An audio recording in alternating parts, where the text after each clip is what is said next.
Mr. Vinay Kumar, India's ambassador to Russia, thank you so much for taking the time to come here to talk to us.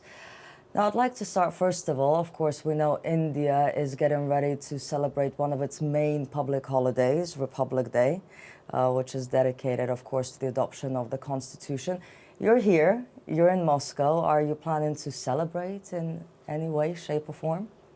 Let me at the outset thank you and thank RT for having me today in the studio.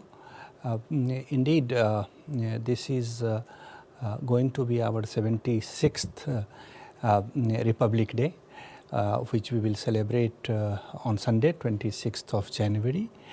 In 1950, this constitution was promulgated after a long struggle of Indian people against the British colonial rule, from which we got independence in 1947, and in just about 2.5 years, our founding fathers managed to adopt a constitution which had withstood the test of time. And in these years, India has not only grown stronger, become the world's largest democracy, but today it is the 5th largest economy and the fastest growing major economy. So the adoption of the Constitution, we celebrate it as Republic Day, and the embassy and Indian diaspora, we all look forward to celebrating this day in Moscow along with our Russian friends. So on 26th, we would have the flag unfurling ceremony in the embassy for the Indian community, and then we would also have a National Day reception in which our Russian friends as well as representatives of diplomatic corps, Indian diaspora, and our friends from different sections of Russian society would be participating. How popular is Russia as a country and as a market for Indians? I would say that if you go on the street of New Delhi or even a tier 2 or tier 3 Indian city, you can feel the warmth of the people for Russia. The relationship is centuries old, but in more modern time, people have developed a great deal of warmth for the Russian Federation, and this country is seen as a reliable partner and friend. We have had very extensive political, economic cooperation. A very important part of that partnership cooperation has been people-to-people friendship. The Indian languages, Indian history, culture is taught across universities in Russia, and there has been very strong tradition of Indology, Indian studies in Russian universities. Similarly, several Indian universities offer courses in Russian language, and given the popularity of Indian films in Russia, also Bollywood songs beginning with Raj Kapoor and all of this, this is a very strong relationship with a lot of depth in it. In fact, according to a global survey by the European Council on Foreign Relations, 61% of Indians view Russia as an ally, and this is much more than any other nation. So from what I hear, that is really, you can get a sense of that when you are back home and talking to the public there. How does that make you feel as, of course, India's ambassador to Russia? Even for purely foreign policy, diplomatic and government business. It is always a privilege for any diplomat to represent his country or her country in the Russian Federation. It is an important country. It is a permanent member of Security Council. It is a major industrial power. So for any diplomat, it would be a privilege. For me, it is doubly so. Because I not only have significant level of government-to-government cooperation, but I have this data that you mentioned to back my mission, that such a large percentage, more than two-thirds or nearly two-thirds of Indian population feels Russia as a close partner. So it is a matter of great privilege that my government has chosen me to appoint me as Indian ambassador to Russia. And even the fact that, as we know, Vladimir Putin has been invited to visit India this year, and this will be the third time that the leaders of both countries will be meeting in less than a year. What do you think this signifies, and what message does this send to the world? You are right. Last year, Indian Prime Minister paid his first bilateral visit after re-election for the third time when he came here in July for the 22nd annual summit. Our two countries have had this tradition of annual summits between the Prime Minister of India and the President of the Russian Federation. And this year, Prime Minister of India has invited President Putin to visit India for the 23rd annual summit. The invitation has been accepted, and we would be working on the convenient set of dates. But these exchanges, including the two visits of Indian Prime Minister to Russia last year, underscore the scope of bilateral interactions that we have. And when President Putin visits, I'm sure that these relations would expand further.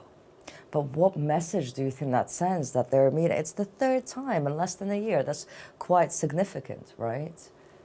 Yeah, friends need to keep meeting. So it shows, in a way, just how close the friendship and the bond is between the two countries. And between the two leaders. Exactly, exactly. Now, we also saw that Prime Minister Modi came together with the Chinese president at the BRICS summit in Kazan this past autumn.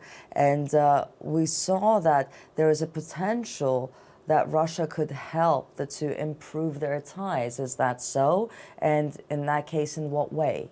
For India and China are two big neighbors, and we have a set of documents that have been signed between the two countries, and there is need to abide by those agreements. India always wants peace, stability and tranquility along the border. The meeting between the President of China and Prime Minister Modi in Kazan was the first meeting after a gap of nearly 5 years. So we are thankful to Russia for providing the venue for this meeting. And since that meeting took place, there have been other exchanges between the two countries, and we hope that the relations would get back to the normalcy as it should be. Have there been significant exchanges? Is there something that we can discuss, something solid? There have been exchanges at the level of the National Security Advisor, Ministers of Foreign Affairs, and the countries have decided on how to move forward. That has been announced, and now it has to be implemented on the ground. Now, Sergei Lavrov mentioned at some point that you could engage India to bring about dialogue between China and Pakistan. How feasible is that? How realistic is that? Well, India and Pakistan have diplomatic relations. The two countries have diplomatic missions, and our expectation is that Pakistan will cease its policy of cross-border terrorism for bilateral dialogue to take place. How can Russia facilitate in that? Well, as I said, the two countries are capable of talking with each other. We don't really need interpreters in this relationship because we speak the same language and understand each other. So perhaps providing more of a platform where the leaders of these different countries can come together, and this could be, in a way, an excuse to talk and come together. I will repeat what I said, that the two countries have well-established diplomatic missions in each other's countries. So whenever the conducive environment is created, the talks can take place. So it's a natural talk conversation that is evolving, is what we're trying to say. No, I am trying to say that the gap that exists presently is because of the cross-border terrorism, and that has to cease for the conducive environment to be created for bilateral dialogue. Are we seeing improvements in that area? I really don't know. I am more focused on India's relations with Russia. I understand.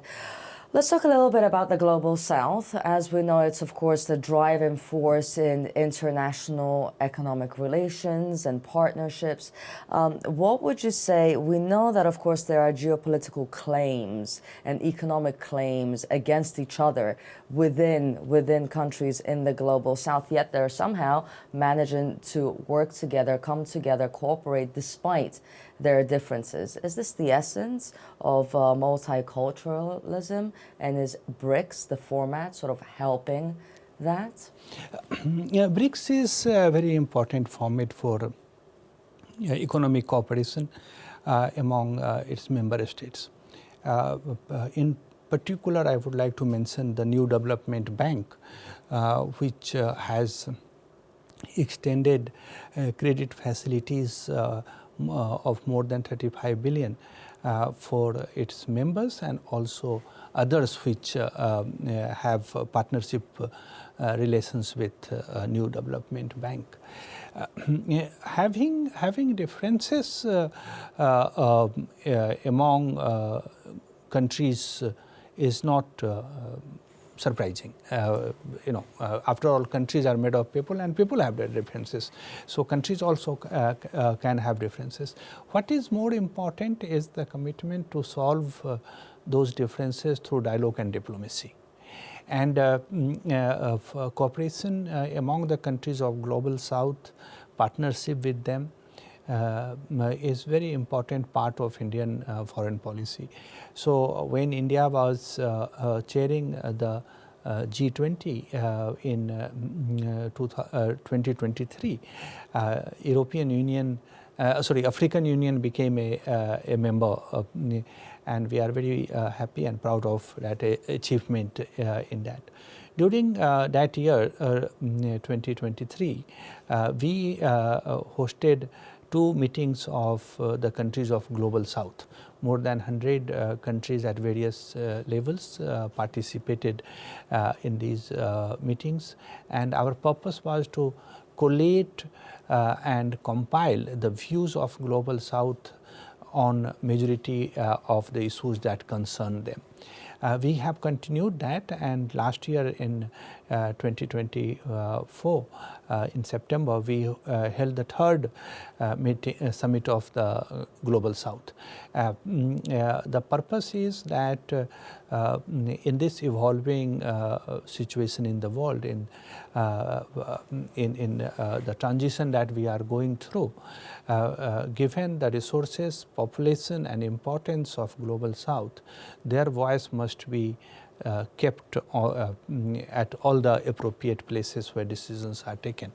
And not only with a view to resolving the issues that may exist or may arise, but to promote positively cooperation and well-being of the people of the global south. One of our important foreign policy priorities is to strengthen the voice of global south in international arena. Do you think to that extent that we will see BRICS expand even more? BRICS has been expanding, so I would not rule out anything. We have new members who joined last year. Now we have another new member, Indonesia, which has joined in January this year, and then we have a number of partner countries. So BRICS is a dynamic and evolving organization. Now I'd like to move on, discuss a little bit about trade when it comes to India and Russia. As we know, after the conflict with Ukraine began, there was some pressure from the West, from the U.S. in particular.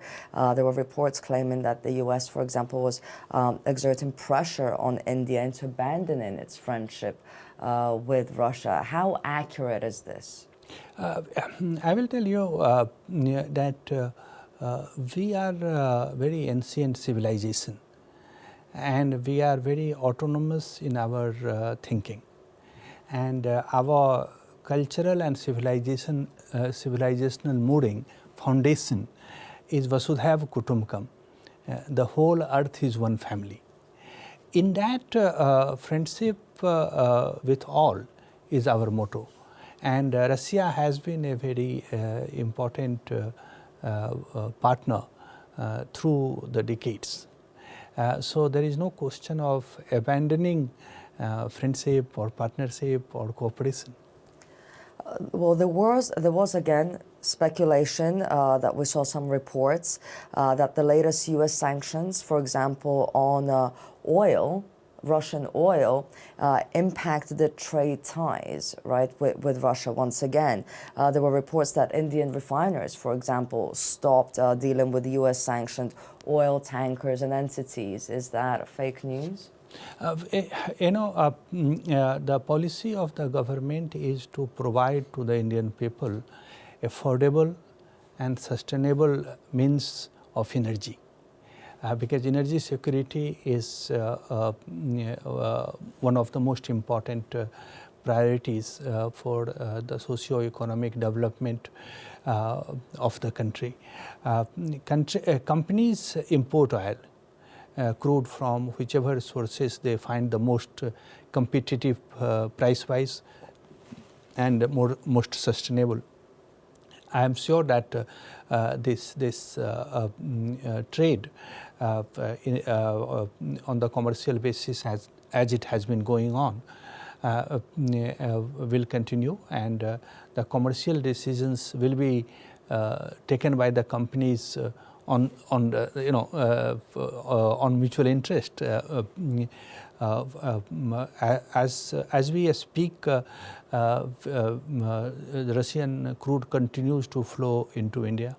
Because Russia, of course, has very competitive prices, as we know, so it would be safe to assume that that would be an attractive option for Indian oil refineries, for example. So basically, if that's happening, that has nothing to do with U.S. sanctions, is what you're saying. It's purely the business's decision. Yes. Yeah, okay.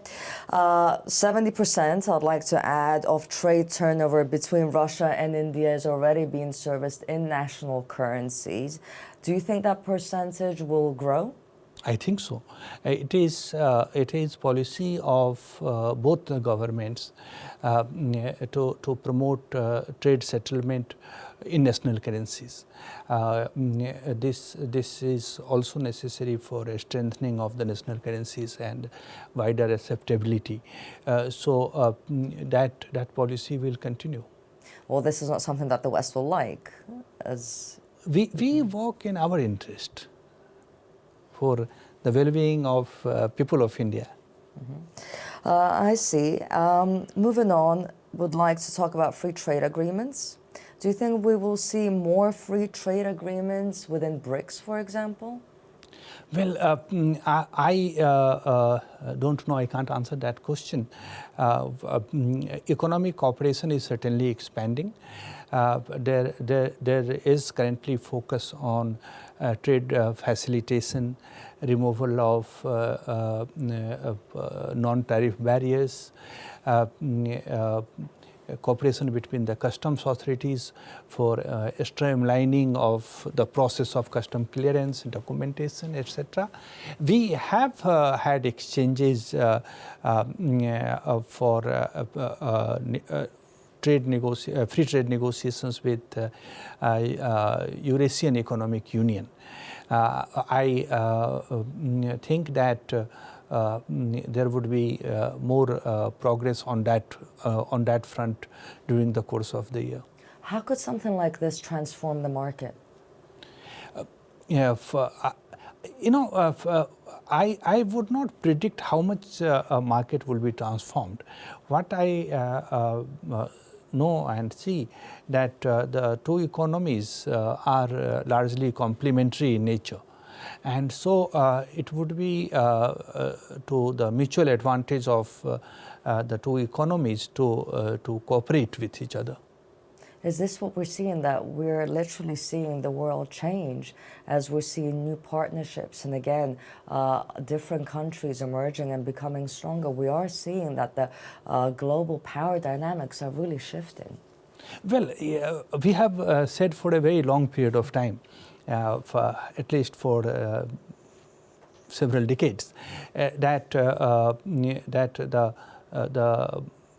international system which was set up after the Second World War has actually broken. It does not meet the needs of the time, and so this needs to reform. It needs to reform to reflect better the current realities of international system, the socio-economic development which has taken place in several parts of the world which were completely underdeveloped in 1940s. The economies have changed. And the nature of economy has changed even within a particular country.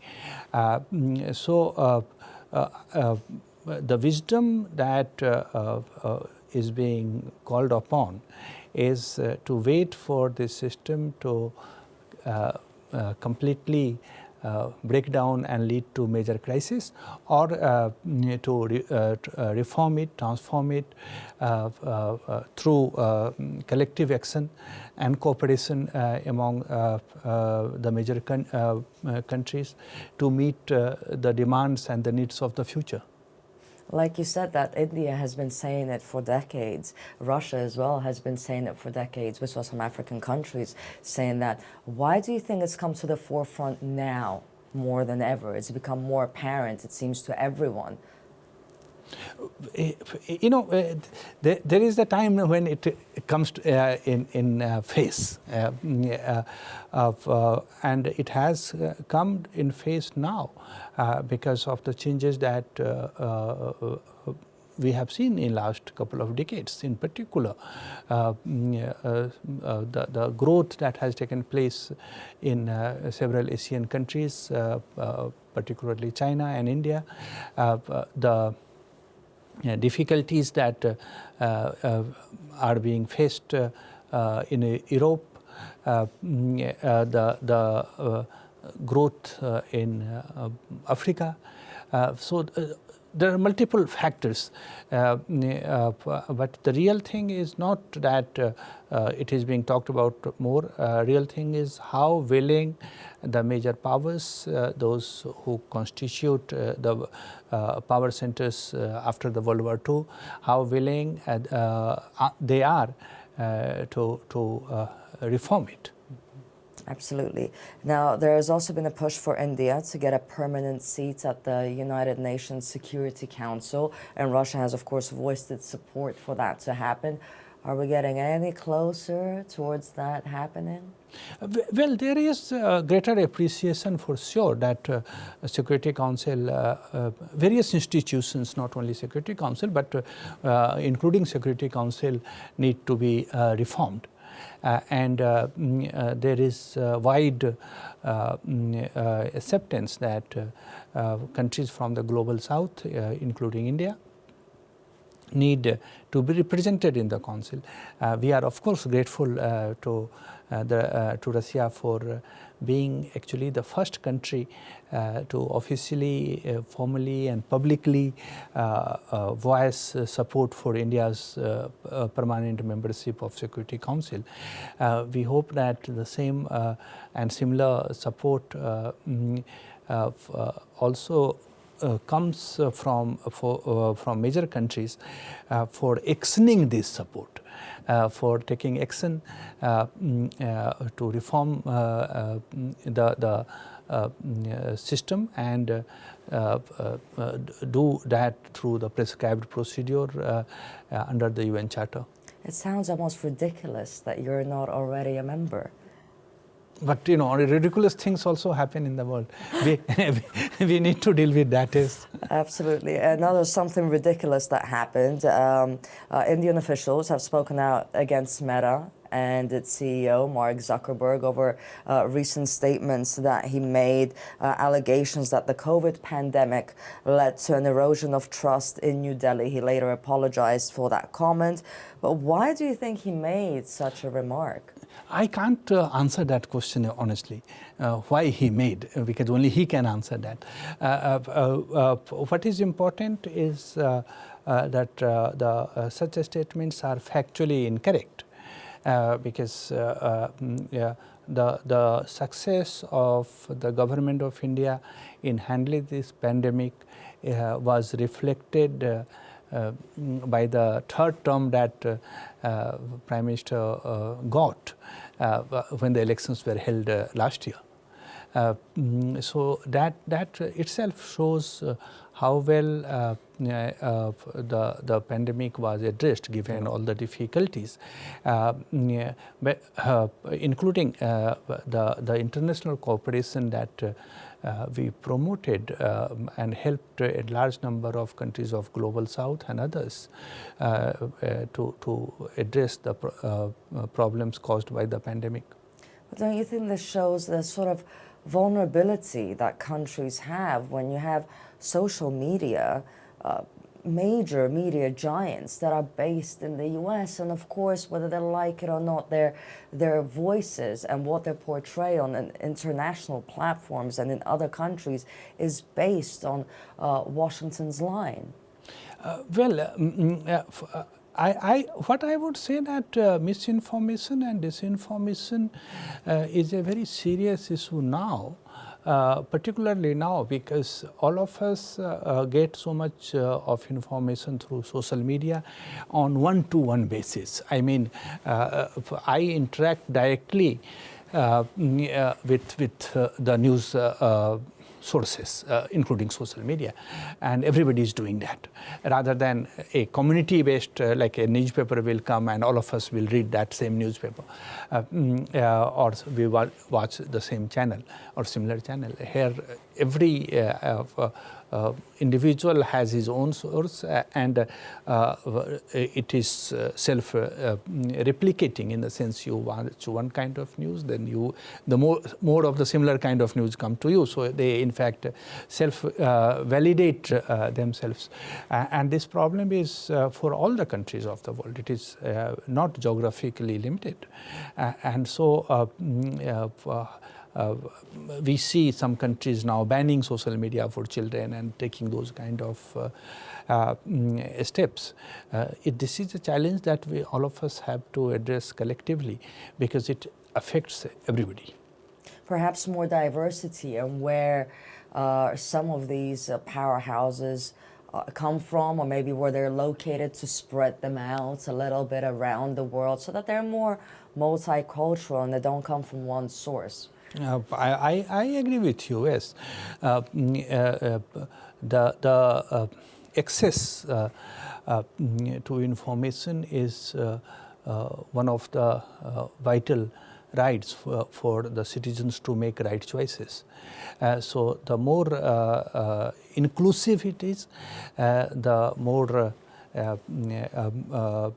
diverse it is, the better for the citizenship. And you mentioned access as well, and we know that RT's audience, for example, our channel's audience, is growing, especially in the global south, yet we are, of course, restricted, still restricted in the West. And how fair is it, and how does that alter people's perceptions about what is happening in the world?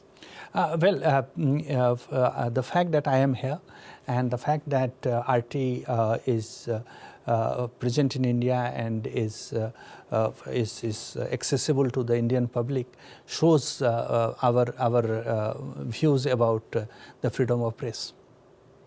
But then what do you do in the cases where that voice is restricted in other countries? How can you battle that? If I restrict a source of information, it is my own loss. Yes, but then you also have artificial intelligence coming into play now, which is a whole different... That's exactly, and again, what is important to remember in this is it is not going to affect one country or one region or one section of population. It affects everybody.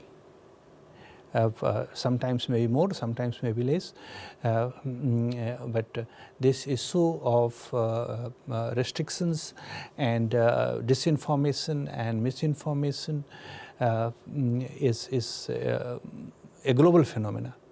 And I think perhaps partly because RT has been and still is popular in India, which is why we're getting such high numbers, like 61% of Indians view Russia as an ally, why we have Vladimir Putin getting ready to meet Prime Minister Modi for the third time in less than a year. And perhaps if channels like RT were accessible in the West and people could understand Russia's point of view, we would have a completely different picture, which is why, as you said, it's so important that voices are heard and that they're not restricted. Absolutely. Mr. Vinay Kumar, thank you so much, India's ambassador to Russia, for this conversation. It's been a pleasure. Thank you very much for your insight. Let me close my remarks by wishing RT and all its viewers the celebrations and on the occasion of 20th anniversary you are completing, and I wish you greater success in the years and decades to come. Thank you very much. Welcome. Thank you.